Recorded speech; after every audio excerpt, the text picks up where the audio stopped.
Welcome to this video.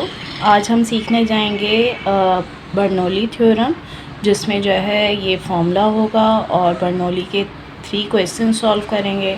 Mathematical expectation भी आपको मैं एक्सप्लेन करूँगी और उसका एक प्रॉब्लम मैं सॉल्व करूँगी। बहुत आसानी से समझाऊँगी, पूरी वीडियो ज़रूर देखिएगा ताकि आपके कॉन्सेप्ट क्लियर हो जाए। और इससे पहले मैंने आप लोग को सिखाया था, समझाया था, क्लियर किया था।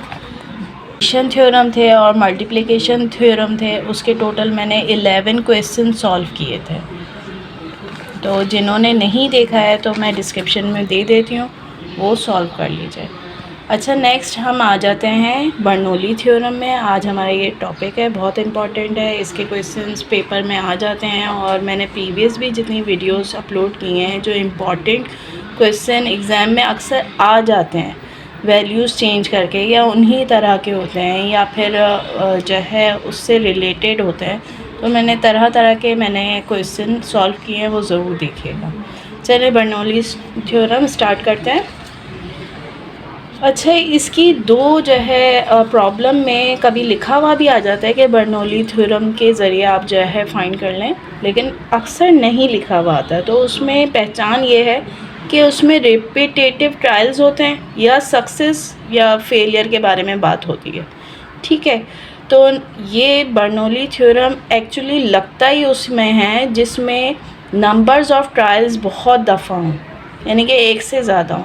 हमने अभी तक ये प्रोबेबिलिटी जो सीखी है वो ये है कि ट्रायल्स कितने आते जा रहे हैं, एक ट्रायल में ही कितनी प्रोबेबिलिटी होती जा रही है। इवेंट्स में हम देखते थे कि एक इवेंट में कितनी प्रोबेबिलिटी है किसी भी इवेंट की, तो वो हम फाइंड करते थे। इसमें आ गया है कि ये मल्टीपल नंबर ऑफ ट्रायल्स है और उसमें सक्सेस और फेलियर भी आपको बताया जाता है। सक्सेस क्या होता है, यानी कि आप किसी चीज़ को कंसिडर करते हैं कि ये सक्सेस में आ जाए, यानी कि वो पी आप जैसे आप सक्सेस में आप जो है रखेंगे। मैं एक कॉइन टॉस करता हूँ और उसका जो है हेड आता रहा है और मैं बहुत सारे कॉइन्स ले लेता हूँ और वो जो है ना मैं टॉस करता हूँ तो उसमें हेड ही आए, तो सक्सेस हमारा क्या होगा, हेड, और फेलियर क्या होगा, टेल। तो इस तरह हम जो है ये फाइंड करेंगे। इसका आसान सा फॉर्मूला है, NCR होता है P की पावर R Q की पावर N-R।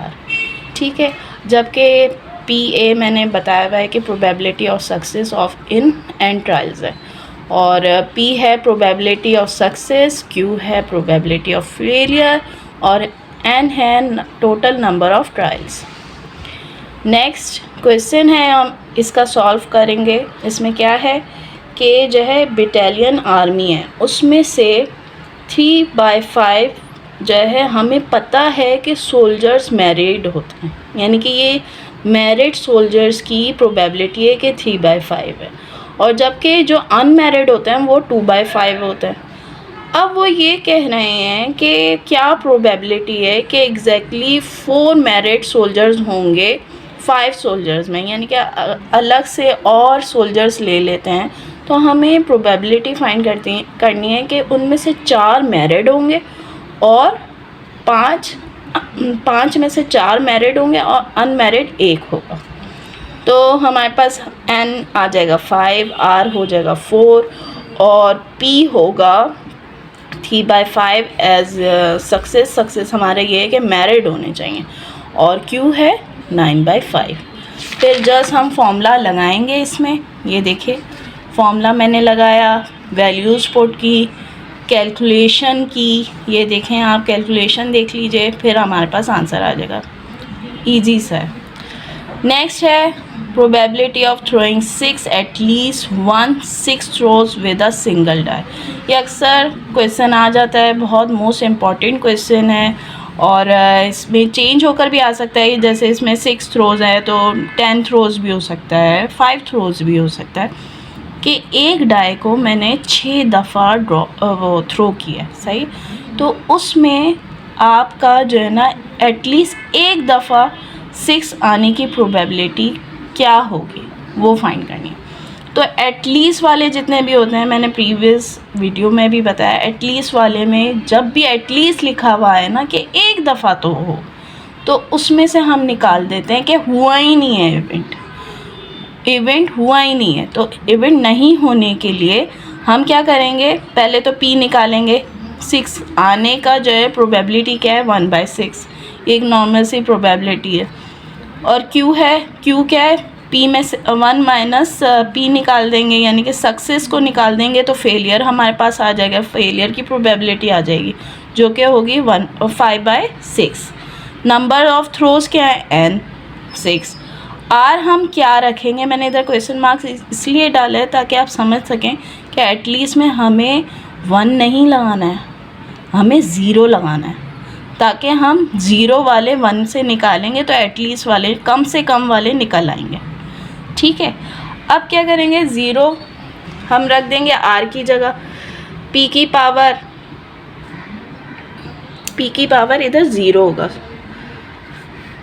इधर 0 होगा, और q की पावर 6 माइनस 0 होगा। ये वैल्यूज़ पुट कर दी हैं, इधर कैलकुलेशन करूँगी, इधर ये दोनों कैंसिल हो जाएंगे, फिर इसकी पावर से कैलकुलेट करके 1 में से माइनस करेंगे तो ये आंसर आ जाएगा। नेक्स्ट क्वेश्चन में आ जाते हैं। 3 डाइज हमने जो है थ्रो किए हैं। What is the probability at least one of the number turning up being greater than 4। अच्छा, 3 डाइज हमने थ्रो किए, उसमें से आपको प्रोबेबिलिटी निकालनी है कि उनमें से एक नंबर ज़रूर 4 से बड़ा हो, यानी कि 5 और 6 हो। तो हम प्रोबेबिलिटी हम अपनी सक्सेस का ये सपोज़ कर लेंगे कि P क्या है, 5 और 6 आएगा तो उसकी प्रोबेबिलिटी होगी। तो 5 की प्रोबेबिलिटी क्या है, 1/6। 6 की प्रोबेबिलिटी क्या होगी, 1/6। इन दोनों को प्लस कर देंगे तो 1/3 आ जाएगा कैंसलिंग के बाद। अब हम Q निकालेंगे। Q क्या है, प्रोबेबिलिटी ऑफ फेलियर, तो 1 माइनस P करेंगे तो 2/3 आ जाएगा। अब हम प्रोबेबिलिटी हमें निकालना है at least 1 die will get number greater than 4। Greater than 4 हो तो उसमें से हम ये निकालेंगे कि वो आया ही नहीं, ग्रेटर देन 4 आया ही नहीं, 1 में से माइनस कर देंगे तो हमारे पास आ जाएगा। अब ये फॉर्मूला बर्नौली का हम लगाएंगे, 1 माइनस करेंगे, वैल्यूज़ पुट करेंगे। ये जो वैल्यूज़ है P और Q भी मैंने आपके सामने निकाला है, और उसके बाद और ये तो जो नॉट गेटिंग होता है उसमें 0 आता है, एंड 3 है नंबर्स ऑफ थ्रोज के हैं। 3 डाइस को ड्रॉ किए तो 3 करेंगे, और जो है फिर ये वैल्यू आ जाएगी हमारे पास। अच्छा, अब ये एक रिव्यू है लास्ट में बर्नौली थ्योरम का, कि मैंने आपको इसकी पहचान कैसे बताई है, कि हम कैसे पहचानेंगे सवाल में कि ये बर्नौली थ्योरम का है, कि एक से ज़्यादा ट्रायल आना चाहिए, और या तो बहुत सारे ट्रायल होने चाहिए, और या तो ये बात हो कि वो अगर ट्रायल के बारे में बात नहीं करते हैं तो सक्सेस और फेलियर दिया हुआ, और बहुत सारे ट्रायल्स दे दिए।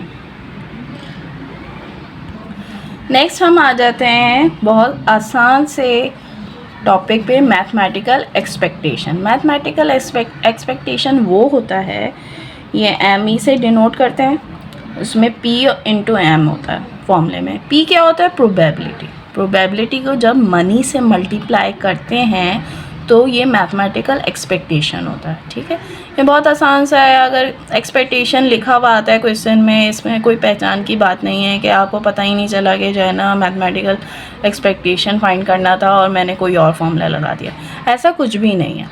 इसमें एक्सपेक्टेशन मालूम करने के लिए हमें प्रोबेबिलिटी आप जो भी निकालेंगे, पिछले जितनी भी प्रोबेबिलिटी मैंने करवाई हैं उनमें से कोई भी मेथड आया, प्रोबेबिलिटी फाइंड करने के बाद मनी से मल्टीप्लाई करें, आपके पास आंसर आ जाएगा एक्सपेक्टेशन का।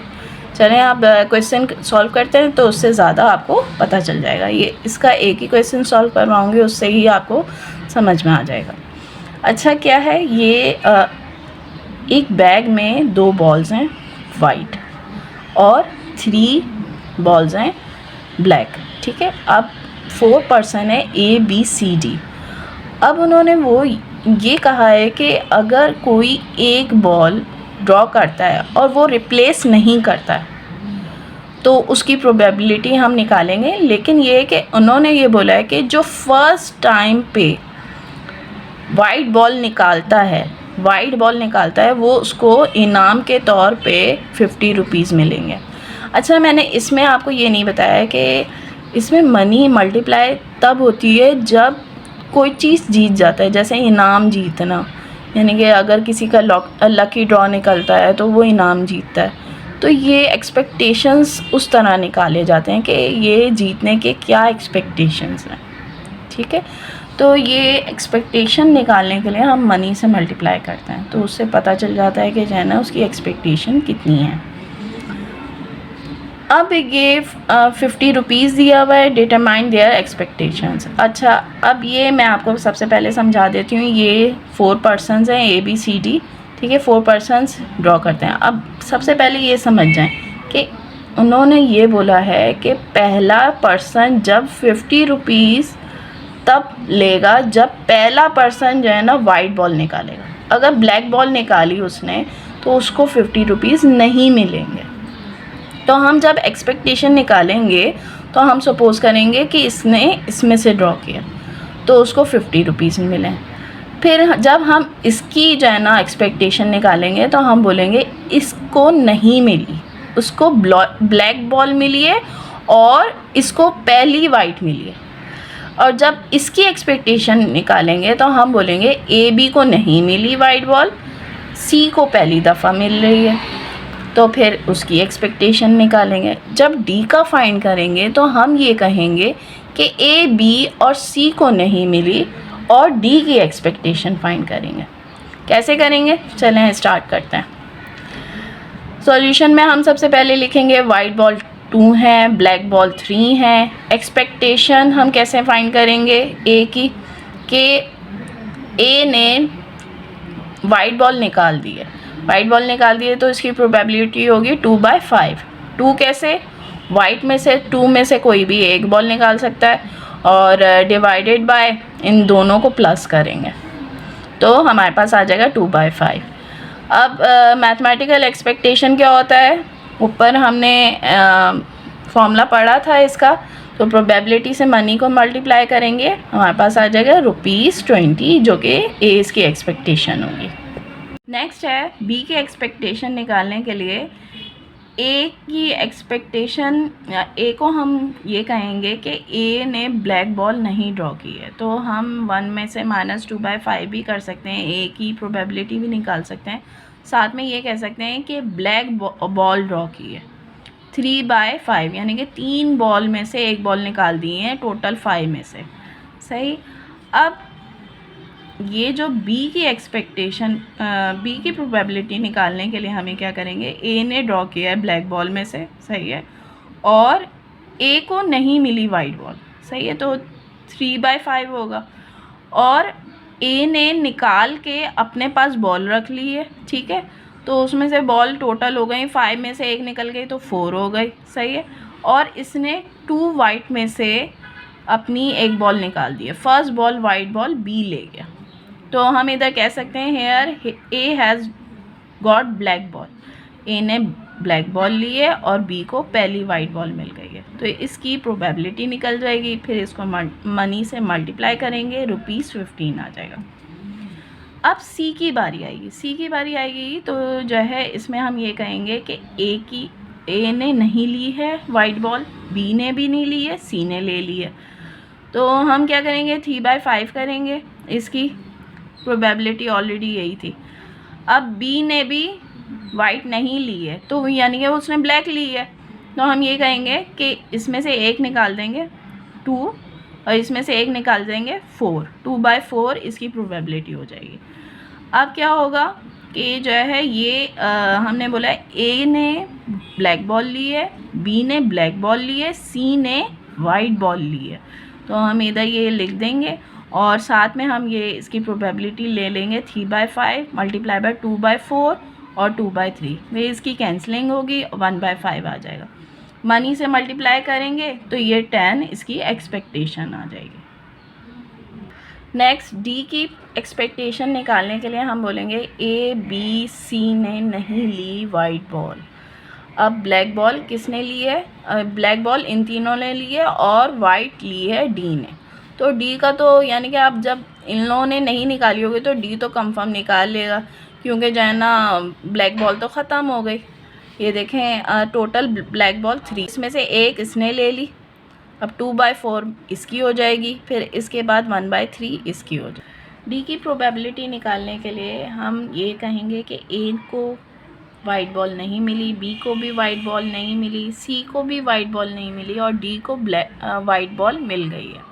तो हम ये प्रोबेबिलिटीज़ ले लेंगे, कैंसलिंग करेंगे, वैल्यू निकालेंगे, इसकी आ जाएगी 1/10 और मनी से मल्टीप्लाई करेंगे तो इसकी ₹5 एक्सपेक्टेशन हो जाएगी। वीडियो पसंद आए तो लाइक शेयर और सब्सक्राइब ज़रूर कर दीजिएगा, कमेंट ज़रूर कीजिएगा। नेक्स्ट मेरा टॉपिक होगा बेस थ्योरम, ज़रूर सब्सक्राइब कीजिएगा ताकि आपको वीडियोस टाइम पर मिल सके। Thank you.